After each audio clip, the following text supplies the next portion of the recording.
بسم اللہ الرحمن الرحیم الحمد للہ رب العالمین والصلاة والسلام علی اشرف المرسلین سیدنا و نبینا وحبیب قلوبنا وطبیب نفوسنا مولانا ابی القاسم محمد اللهم صل على محمد وآل محمد وعلى اہل بیتہ الطیبین الطاہرین الغر المیامین الہداة المہدیین سیما بقیت اللہ فی الارضین واللعن الدائم علی اعدائہم اجمعین فقد قال اللہ تبارک و تعالی فی محکم کتابہ واذکر عبدنا داؤد ذا الایدی انہ اواب صلوات اللهم صل على محمد وآل محمد. عزیز محترم، امام موسیٰ کاظم علیہ السلام کی شہادت کا دن ہے اور اسی حوالے سے آپ سبائیں میں کچھ عرائض پیش کروں گا.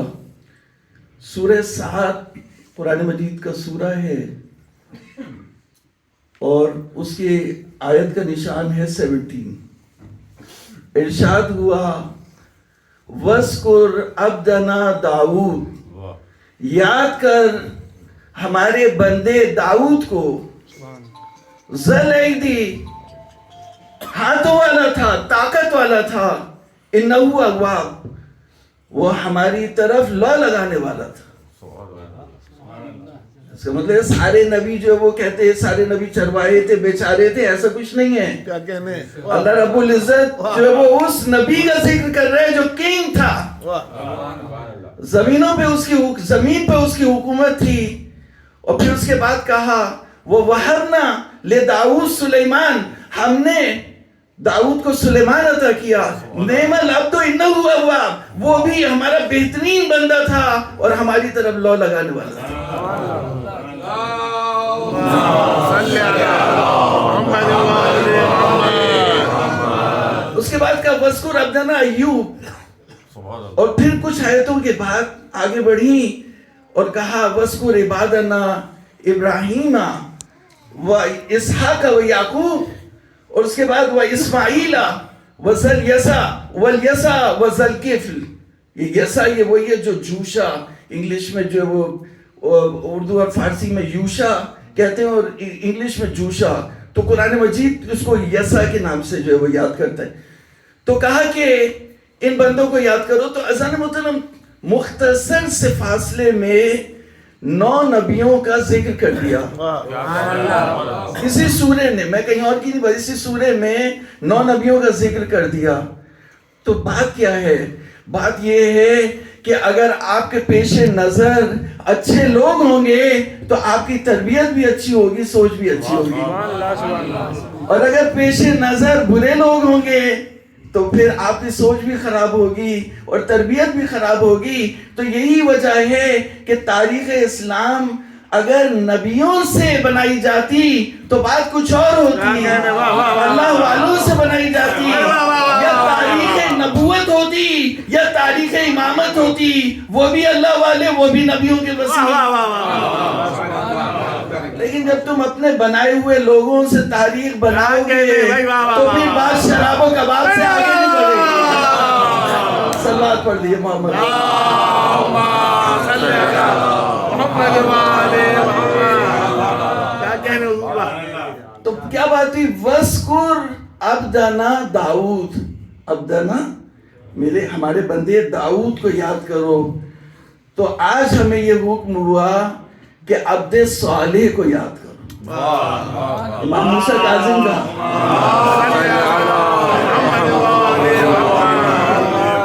میری بات سے پہنچ نہیں، سمجھ نہیں رہا.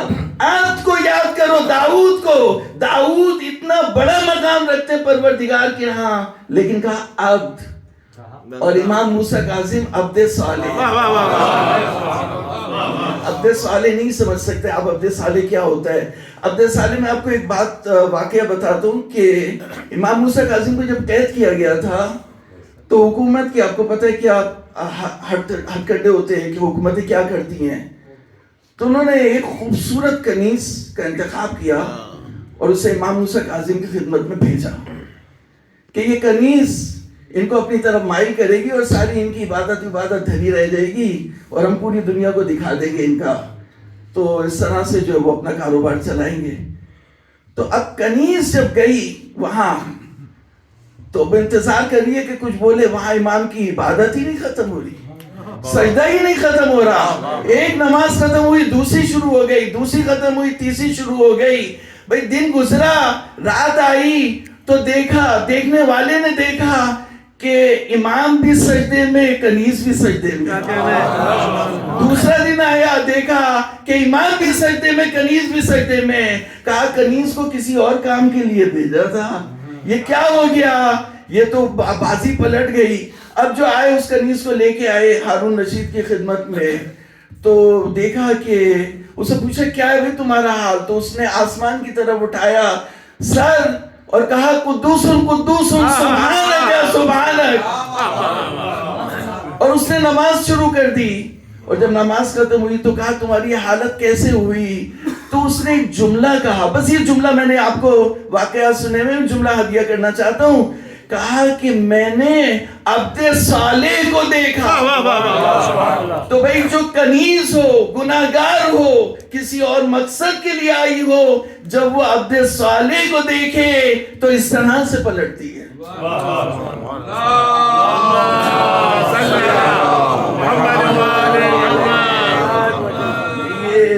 یہ آپ کے لیے ہدیہ کیا ہے کہ یہ ہمارے لیے پلٹنے کا مقام ہے کہ ایک گناہگار کنیز عبد صالح کو دیکھا اور پلٹ گئی.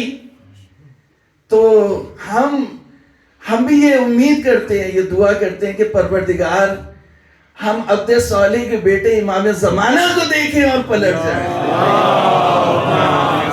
بلند آواز سے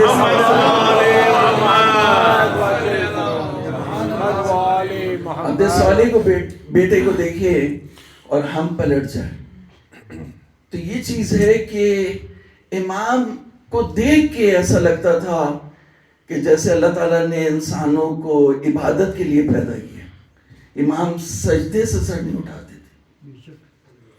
جب امام فجر کے بعد, فجر کی تمام تعقیبات کرنے کے بعد جب سورج نکلتا تھا, تو اسی امام کے حالات میں کہ سورج نکلنے کے بعد امام جب سجدہ کرتے تھے تو جب زوال کا وقت ہوتا تھا اس وقت سر اٹھاتے تھے. تو یہ ہمارے لیے ہے کہ ہمیں اپنے بچوں کی اس طرح سے تربیت کرنی چاہیے. کاش کہ دنیا ہمیں دیکھ کے یہ کہتی کہ یہ عبد صالح کے ماننے والے, یہ عبد صالح کے ماننے والے. ہماری عبادتیں, ہماری سجدے, ہمارے نوافل, فرائض کے ساتھ نوافل بھی پڑھ لیں.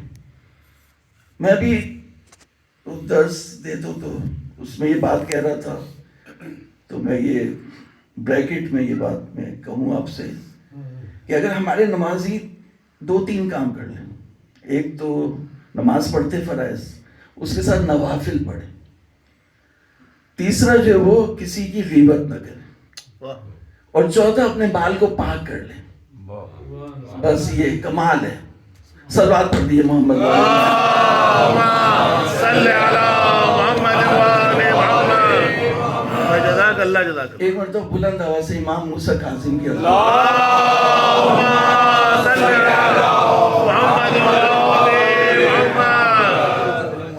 دیکھیے, ایک نام ہے عبد صالح جو تھوڑی سی اس کی وضاحت کی, دوسرا نام ہے امام کا کاظم. تو کاظم جو ہے قزم سے, یعنی جب مشق میں پانی بھر جاتا ہے اور بہنے لگتا ہے تو اس کو بند کیا جائے اور باہر نہ نکلنے دیا جائے تو اس کو بولتے ہیں قذف. کیا کہنے, واہ واہ واہ واہ واہ واہ. جب کسی دوسری طرف سے حتیٰ کہ اتنی بڑھ جائے کہ انسان غصے سے جذبات اس کے لبریز ہو جائیں اور وہ اپنے غصے کو سنبھال لے تو اسے بولتے ہیں قاضی. واہ واہ واہ واہ, سبحان اللہ سبحان اللہ, واہ واہ واہ واہ واہ. اسے بولتے ہیں قاضی. بہت مشکل کام, میں تو نہیں سنبھال سکا.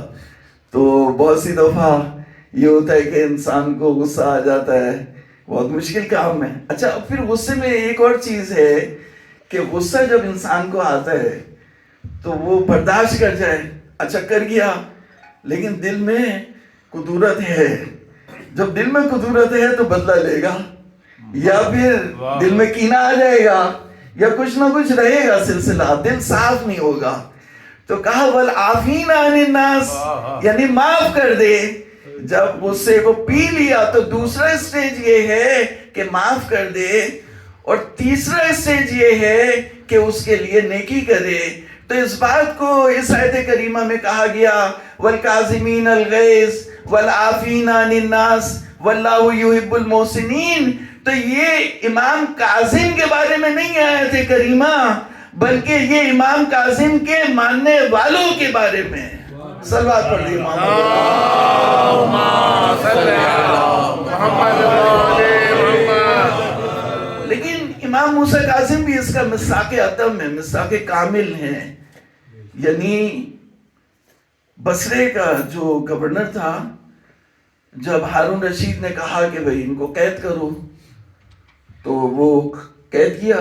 تو عید کا دن تھا, تو اپنی رنگریلیاں منا رہے تھے, اور امام موسیٰ کاظم سجدے کر رہے تھے, دعائیں کر رہے تھے. تو ظاہر حکومت کی انٹیلیجنس ہوتی ہے, آپ کو پتہ ہے. یا میں دیکھتا ہوں کہ یہ پڑھ گیا نا, دعا کیا کر رہے ہیں. تو کہا ہم ان کے ساتھ برا کر رہے ہیں یا ہمارے لیے نیکی کی دعا کر رہے ہیں, بد دعا نہیں کر رہے ہیں. سوچئے, جنہوں نے قید کیا امام کو, امام ان کے لیے بد دعا نہیں کر رہے. تو یہ احسان, احسان عربی زبان میں احسان کو نہیں کہتے, احسان عربی زبان میں نیکی کو کہتے. تو محسن یعنی نیکی کرنے والا.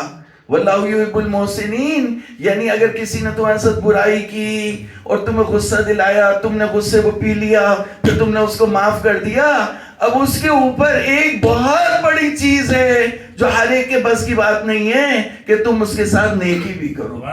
وہ تمہارے ساتھ برائی کرے, تم اس کے ساتھ نیکی کرو. صلوات پڑھ دیے محمد صلی علی محمد وعلی محمد. تیسرا جو ٹائٹل ہے امام کا وہ ہے باب الحوائج. باب الحوائج. کتنی دفعہ میرے ساتھ ہوا کہ کوئی تھا میرے ساتھ, اور جب مشکل پڑی تو انہوں نے تبسل شروع کر دیا امام موسیٰ کاظم سے, یا سیدی یا مولائی یا موسیٰ بن جعفر. اب یہ نہیں, یہ چیزیں میں آپ کو, ہم لوگ تو گناہ گار ہیں, تو یہ چیزیں میں آپ کو کیا بتاؤں. یہ جو بی بی جون کا امام بارگاہ ہے, ہم سمجھتے ہیں ایسے ہی ہے. کیا کہنے, ایسا ہی نہیں ہے بھائی, کیا کہنے. تجربہ کرو جا کے. 5 دفعہ ہوتے ہیں نا بدھ کو بی بی جون کے جانا ہوتا ہے, بی بی جون کے. تو یہ بھی منسوب ہے کس سے, امام موسیٰ کاظم سے. تو جو امام بارگاہ امام موسیٰ کاظم سے منسوب ہو, وہ امام بارگاہ باب الحوائج بن جائے, تو جو موسیٰ بن جعفر باب الحوائج ہو. باب الحوائج ہو. آپ قدر کریں اہل بیت کی کتنی نظر ہے آپ کے اوپر. کسی نے, یہ مولانا حسن صاحب میرے ساتھ ہے, کہ کسی نے حدیث قصہ پہ اشکال کیا. تو حدیث قصہ ہماری جو حدیث کی مشہور کتابیں ہیں ان میں نہیں ہے یہ حدیث قصہ جو ہم پڑھتے ہیں. یہ اہل بیت نے, اور اس کا ایک ایک مضمون, ایک ایک لفظ ایسا ہے جس کو ہم 10 طریقوں سے ثابت کر سکتے ہیں. یہ اہل بیت کی تعلیمات کے مطابق ہے یہ حدیث قصہ.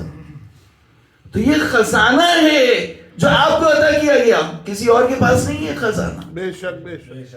اور ہم پڑھتے ہیں اسے لیکن سمجھتے نہیں ہیں کہ کتنا بڑا خزانہ اہل بیت نے آپ کو عطا کیا ہے, جو انہوں نے اتنی اچھی قرأت کی, حدیث قصہ کی.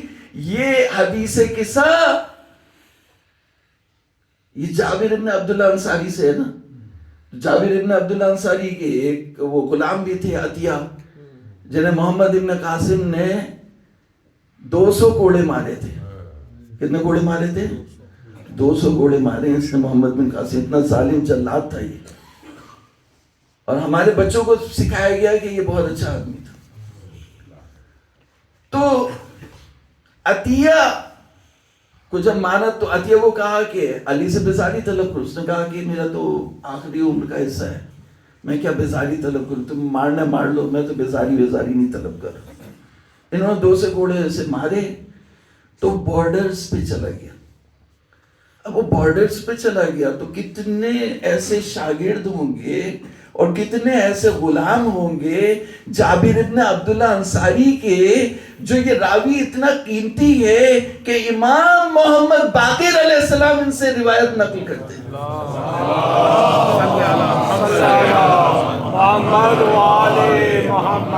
تو کتنوں کو انہوں نے تعلیم دی ہوگی جو آپ تک پہنچ گئی اور وہاں تک نہیں پہنچی. صلوات پڑھ دے محمد والا.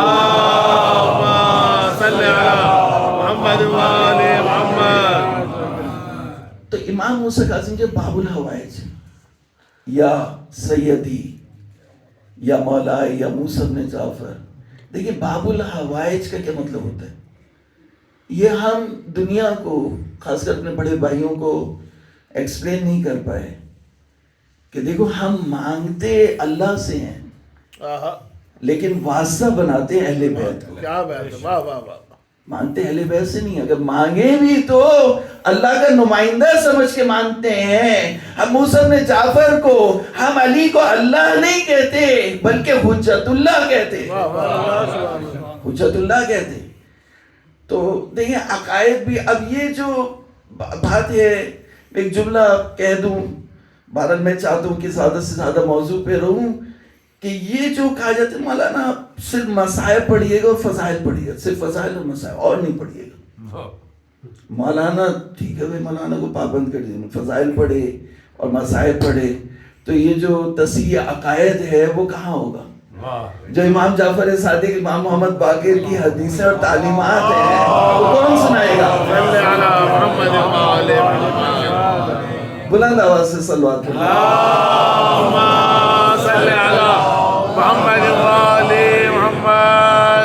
دیکھیں امام موسیٰ کاظم کی جو امامت ہے وہ ٹرننگ پوائنٹ ہے, اور بہت ہی کریٹیکل وقت میں امام موسیٰ کاظم کو امامت ملی ہے. بے شک بہت زیادہ کریٹیکل. میں اگر آپ کو بیان کرنا شروع کروں تو 1 گھنٹہ اسی میں لگ جائے. تو ٹرننگ پوائنٹ کس طرح سے ہے؟ ٹرننگ پوائنٹ اس طرح سے, اب لوگ سمجھتے نہیں ہیں. امام زین العابدین علیہ السلام,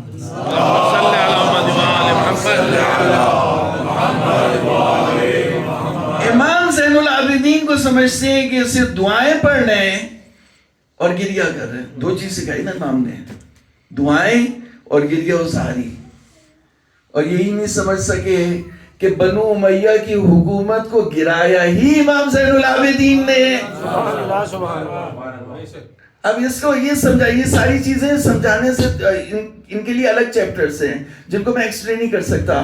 تو اس کے بعد امام محمد باقر آ گئے اور انہوں نے دشمنوں کے لیے لعنت کو جو ہے وہ زیارت میں اس کو ایک یعنی اس کی انڈیکسنگ یا اس کی جو ہے وہ اس کو ایک ہمارے ایک یعنی جو ہم سلام کرتے ہیں اس کا حصہ بنا دیا لعنت کو.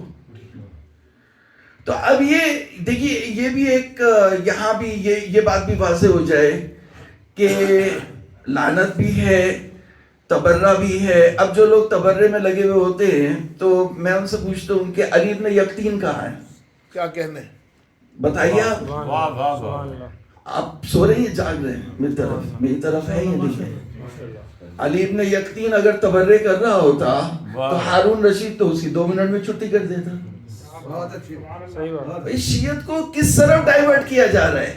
آپ تبرے کرنے والی قوم نہیں ہیں، لیکن قاتلان امام حسین کے لیے انہوں نے اس کو ایک کلاسیفائیڈ انداز میں زیارت کا حصہ بنا دیا. امام محمد باقر نے اور امام جعفر صادق نے ان کے اوپر نشان لگا دیا، مردودوں کے اوپر اور ملعونوں کے اوپر، کہ یہ جو ہے وہ یہ قاتلان امام حسین ہے اور یہ اللہ کی رحمت سے دور ہے.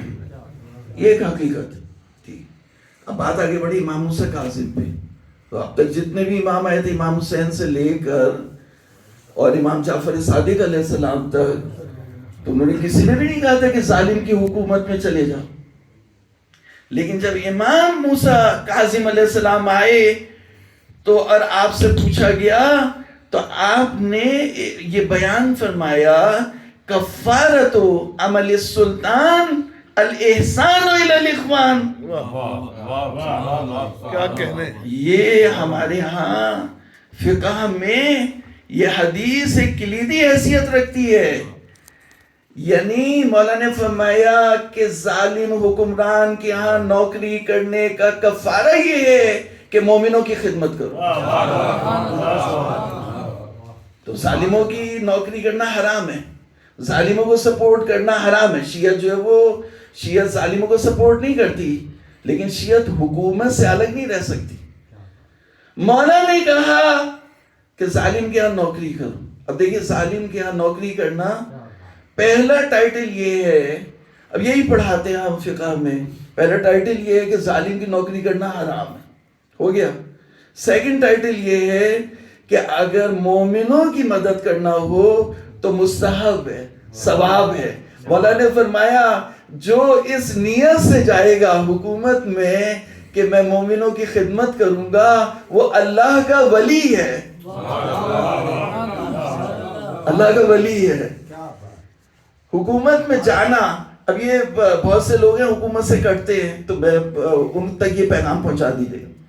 تو تیسرا ٹائٹل اسی میں یہ آیا کہ اگر مولا حکم کرے کہ حکومت میں جاؤ، بتائیے، پہلے حرام تھا پھر مستحب ہوا، اگر مولا حکم کر دے تو علی ابن یقطین کے لیے واجب ہے. سبحان اللہ. واجب ہے. تو علی ابن یقطین جو ہے وہ وزیر تھے. اب وزیر تھے اور ہارون رشید کے بہت قریب تھے. تو یہ علی ابن یقطین کو کہا، علی ابن یقطین تم اگر ایک چیز کی مجھے ضمانت دے دو کہ مومن کبھی آئے گا نا تمہارے دروازے پہ، بس تم نے اس کا کام کرنا ہے، مومن. تو کہا علی ابن یقطین نے وعدہ کر لیا، لیکن انسان تھے چوک گئے. ایک دفعہ ایک مومن آیا، مکے میں تھے حج میں علی ابن یقطین، اور مکے میں تھے مدینہ میں تھے، حج کا بہرحال وہ سلسلہ تھا. تو مومن آیا، اب منسٹر ہوتے ہیں ظاہر اس کی میٹنگز ہوتی ہیں، اس کی بڑی مصروفیات ہوتی ہیں. انہوں نے کہا کہ بھئی جاؤ ابھی ٹائم نہیں ہے، وہ چلا گیا وہاں سے. اب علی ابن یقطین نے بڑی کوشش کی امام سے ملاقات کرنے کی، تو ہر دفعہ یہی جواب آئے، وقت نہیں ہے، ٹائم نہیں ہے، ٹائم نہیں ہے. تو بہت پریشان ہوئے. ایک دفعہ پھر جو ہے وہ راستے میں مل گئے. تو کہا مولا کیا وجہ ہے کہ آپ مجھ سے ناراض ہیں؟ کہا کہ تم سے ہم نے وعدہ لیا تھا کہ تم مومنوں کی خدمت کرو گے، کیا کہنے. اور تم نے اس مومن کو واپس کیا، تو ہمارے ہاں تمہاری کوئی جگہ نہیں ہے. اللہ اکبر. آپ امام زمانہ سے یہ کمٹمنٹ کریں کہ اگر آپ کسی پوسٹ یا منصب پہ ہیں اور مومن اگر آپ کے پاس آئے تو اس کا کام آپ نے کرنا ہے. تو امام کی رضایت ہے اس میں. تو علی ابن یقطین نے کہا مولا وہ تو پلٹ کے چلا گیا کوفے میں، اور یہاں جو ہے وہ مدینہ ہے، میں کیسے وہاں پر. تو مولا نے کہا کہ یہ جنت البقیع ہے، وہاں پہ ایک اونٹ کھڑا ہوگا، کیا کہنے. واہ. تم اس میں بیٹھ جانا اور اس کے گھر جاؤ اور اس کا کام کر کے آؤ. وہ سواری پہ بیٹھا, سواری نے جو وہ لمحے بھر میں اسے جو اس کے گھر پہنچا دیا. اب اس نے مومن کے دروازے پہ دستک دی. اس نے کہا کون؟ کہا علی ابن یقطی. اب سوچے آپ اگر کوئی غریب علاقہ ہو جیسے گولی مار ہو یا دوسرا ہو, اور وہاں پہ کوئی منسٹر جو وہ دروازہ کھٹکھٹا کے بولے اپنا نام, تو وہ کیسا لگے گا اسے؟ بہت حیران ہوا. بہرحال وہ نکلا, دیکھا علی ابن یقطی کھڑا ہے, تو کہا کہ تم مجھے معاف کر دو, اور معافی کی نشانی یہ ہے کہ میں زمین پہ سر رکھتا ہوں, تم اس پہ پاؤں رکھو. کہا کہ جب تک تم یہ نہیں کرو گے تو میں نہیں سمجھوں گا کہ موسیٰ بن جعفر نے مجھے معاف کیا. دوستو یہ ہے امام موسیٰ کاظم علیہ السلام جو وہاں سے امامت لے کر کے آئی اور یہاں پہ لا کے کہا کہ ظالم کی یہاں نوکری کرنی ہے. اس کے بعد 8ویں امام تو ولی عہدی میں بھی آئے. تو اب امام کی طاقت دیکھیں آپ. دیکھیں امام حجت خدا ہوتے, میں یہ کہہ کے جو وہ آپ کی زحمتوں کو تمام کروں گا کہ امام کی کتنی طاقت ہوتی ہے. پوری کائنات امام کے قبضے میں ہوتی ہے. بے شک, بے پوری کائنات. بے شک, بے شک, بے شک. میں آپ کو قرآن سے ثابت کر سکتا ہوں. تو ہارون رشید نے امام کو نیچا کرنے کے لیے ایک کارنامہ یہ کیا کہ اس نے ایک دعوت کا اہتمام کیا, اور اس دعوت میں اس نے جادوگر کو بلایا اور تمام لوگوں کو بلایا, اشرافیہ کو بلایا. اور جب کھانا شروع ہوا تو خادم جب امام کے پاس روٹی لے کے آتے تھے تو جادوگر کچھ ایسا کرتا تھا کہ روٹی ہوا میں اڑ کے کہیں اور چلی جاتی. تو ایک دفعہ ہوا, 2 دفعہ ہوا, سب ہنسنے لگے. ہارون رشید کی تو خوشی کا انتہا ہی نہیں رہی. جو چاہتا تھا وہ ہو گیا. اسے نہیں پتا تھا کہ یہ جادو ہے اور یہ صاحب معجزہ ہے. واہ واہ واہ واہ. اور جادو معجزے کے آگے نہیں چلتا. لہذا امام ایک تصویر, یہ تصویر جیسے بنی ہوئی ہے, ایک تصویر بنی ہوئی تھی دیوار پہ شیر کی. تو امام نے اس تصویر کو اشارہ کیا کہ اے شیر, اس دشمن خدا کو کھا جا. بس مولا نے حکم کیا, ایک دم سے وہ شیر بن گیا. اب سوچیں یہاں پہ ایک تصویر بنی ہوئی ہے اور وہ اگر ریئلٹی پیدا کر جائے تو, اور وہ بھی شیر ہو اور جادوگر کو کھا جائے تو پھر کیا حال ہوگا لوگوں کا. تو ہارون رشید تو فوراً غش کھا کے بے ہوش ہو کے گر پڑا اور بے ہوش ہو گیا. بہت سے لوگ بے ہوش ہو گئے, بہت سے لوگ ڈر گئے, بہت سے لوگ ادھر ادھر ہو گئے. تو بہت لوگوں نے جو ہے وہ مولا کو واسطے دیے, مولا آپ کو اللہ کا واسطہ, اس شیر کو ہٹا لے, اس شیر کو ہٹا لے. تو مولا نے جو ہے وہ پھر شیر کو حکم کیا اور شیر جو ہے وہ واپس ہو گیا. تو اب جب وہ ہارون رشید جب اس کو افاقہ ہوا اور ہوش میں آیا تو وہ تھا تو نا اپنی صنف کا. تو اس نے کہا کہ آپ جو ہے وہ اس جادوگر کو واپس کر کے واپس کریں اس جادوگر کو جو شیر کھا گیا. تو مولا نے اس کے جواب دیا. مولا نے کہا اگر موسیٰ کے سامنے جو سانپ اگر عصائے موسیٰ ان سانپوں کو اگل دیتا تو یہ شیر بھی جادوگر کو اگل دے گا. لیکن کیونکہ عصائے موسیٰ نے, تو امام نے یہ بتایا کہ میں ان کا وارث ہوں, نبیوں کا وارث ہوں. تو جیسے نبی کرتے تھے میں ویسے ہی کروں.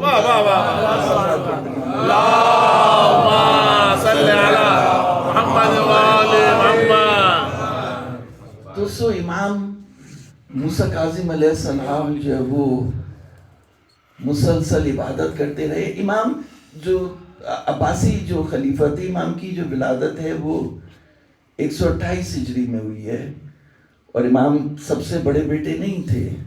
تو لوگ سمجھتے تھے کہ سب سے بڑے بیٹے ہیں اسماعیل وہی جو ہے وہ امامت کی منزل پہ پہنچیں گے، لیکن وہ مرحوم ہو گئے. پھر دوسرے بیٹے تھے عبداللہ ابن افتح جو امامت سے ڈائیورٹ ہو گئے تھے، راستے سے ٹریک سے ہٹ گئے تھے.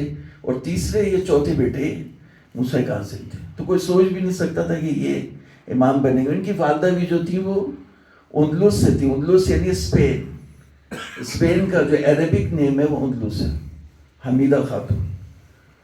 تو امام جو تھے گندمی رنگ کے تھے، بہت وائٹ نہیں تھے زیادہ. تو امام کے دور میں 128 ہجری میں یعنی امام نے جو ہے وہ بنو امیہ کے 5 سال دیکھے اپنے بچپن میں، ابتدائی اس میں. پھر 5 سال جو ہے وہ صفا کے، اور پھر اس کے بعد جو ہے وہ عباسی خلیفہ اسی طرح بڑھتے گئے. تو منصور دوانیقی آیا دوسرا. تو منصور نے ہی امام جعفر صادق کو زہر دیا، اور اس کے بعد منصور نے ہی امام کے لیے کافی سختیاں کی. تو منصور کے بعد ہادی آیا، مہدی آیا، مہدی کے بعد ہادی آیا، اور ہادی کے بعد ہارون رشید آیا. تو ہارون رشید کا جو ٹینیور ہے وہ 11 سال کا ہے، یعنی 170 ہجری. تو 128 یعنی امام کی جو ہے وہ 20 سال امام جعفر صادق علیہ السلام کے ساتھ ہے، اور 35 سال جو ہے وہ امام کا زمانہ امامت ہے. 55 تو 183 میں امام کی جو ہے وہ شہادت ہوئی ہے. تو 170 میں جو ہے وہ ہارون رشید جو ہے وہ، اس لیے امام کی جو قید خانہ میں رہے ہیں وہ ہمارے 14 سال نقل کی جاتی ہے، لیکن علامہ ذیشان حیدر جوادی نے 9 سال کا ٹائم، کیونکہ ہارون رشید کے علاوہ کسی میں جرأت نہیں تھی کہ امام کو جو ہے وہ قید کرواتا. تو یہ قید و بند اسی سے شروع ہوئی. اور 11 سال، تو 11 سال کا بھی قول ملتا ہے، 9 سال کا ملتا ہے، جو علامہ ذیشان حیدر جوادی نے 9 سال کا قول جو ہے وہ بیان کیا وہاں. تو اب آپ سوچیں کہ ایک شخص کو مسلسل قید و بند میں رکھا جا رہا ہے، اور اسے جو ہے وہ ایک وقت یا بہت 2 وقت ورنہ 1 وقت جو ہے اسے کھانا دیا جاتا ہے. تو اس کا کیا حشر ہوگا. اس کو مولا کا جو جسم تھا وہ کھل گیا، اور زنجیریں جو تھیں، زنجیروں کے ساتھ عبادت کرنا، زنجیروں کے ساتھ، اتنی بھاری بھاری زنجیروں کے ساتھ عبادت کرنا، اور صرف حرف دعا، زبان پہ حرف دعا، کوئی غصہ نہیں، کوئی انتقام نہیں. اور عبادت کرتے کرتے جب ایک قید خانے سے دوسرے، فضل ابن یحییٰ، اور وہاں ذیشان حیدر جوادی صاحب کی کتاب ہے فضل ابن ربیع، لیکن صحیح فضل ابن یحییٰ کے قید خانے میں. تو یہ تھوڑا سا نرم تھا اہل بیت کے لیے. اور امام کی جو امام کو دیکھ کے اتنا بدل جاتے تھے کہ ہارون کہتے تھے ان کو زہر دے اور ان کو فارغ کر، لیکن وہ کہتے تھے نہیں، ہم زہر نہیں دے سکتے. تو یہ ایک شخص کو لے کر کے آیا، اور نیچے کوٹڑی تھی، وہاں پہ امام تھے. تو کہا کہ غور سے دیکھ وہاں پہ کیا ہے. تو کہا کہ ایک سفید چادر. کہا سفید چادر نہیں ہے، یہ تیرے امام موسیٰ کاظم ہی ہے، جو عبادتیں کر کر کے ان کا جسم کھل چکا ہے.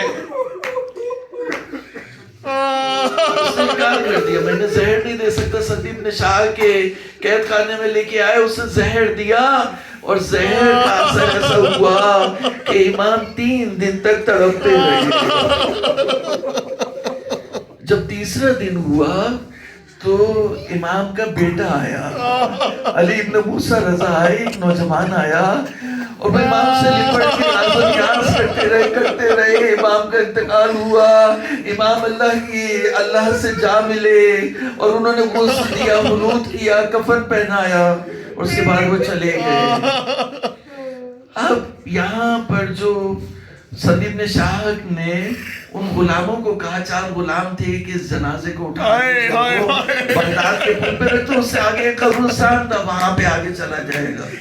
تو یہ اٹھا کے کہا کہ یہ بھی اعلان کرتے جانا کہ یہ رافضیوں کے امام کا جنازہ ہے. تو کہا یہ رافضیوں کے امام کا جنازہ ہے، اور